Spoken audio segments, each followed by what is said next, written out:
પહેલું પ્રણામ ભગવાન જગતગુરુને કર્યું અને બીજું પ્રણામ સદગુરુને કર્યું છે. જ્ઞાન રૂપાય વિદ્મહે ગુરુદેવાય ધીમહિ તન્નો ગુરુ પ્રચોદયાત.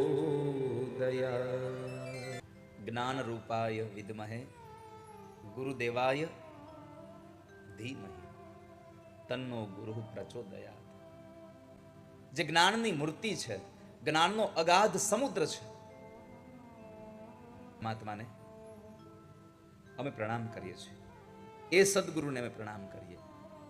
ભગવાન જે સદગુરુ છે, જેને જન્મતાની સાથે જ જેને આ સંસારનો ત્યાગ કરી દીધો છે,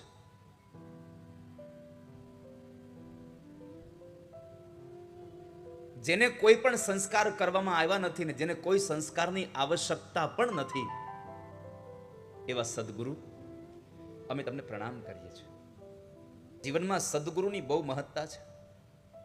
જેમ દિવસ થવા માટે થઈ અને સૂર્યની આવશ્યકતા છે, સૂર્ય વિના સવાર શક્ય નથી, ચંદ્ર વિના રાત્રિ શક્ય નથી, વાદળ વગર વરસાદ શક્ય નથી, એમ સદગુરુ વગર આ ભવસાગર તરવું એ પણ શક્ય નથી. વાલા ભક્તજનો, સદગુરુ મળે તો આ ભવસાગર તરી જવાય. એટલે તો સ્વયં પરમાત્મા કૃષ્ણએ 11મા સ્કંદમાં કહ્યું, તસ્માદ ગુરુમ પ્રપદ્યેત.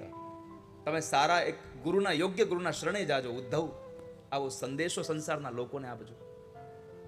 આવો મહિમા જેનો સદગુરુનો એવા સદગુરુ સુખદેવજી મહારાજને વંદન કર્યા.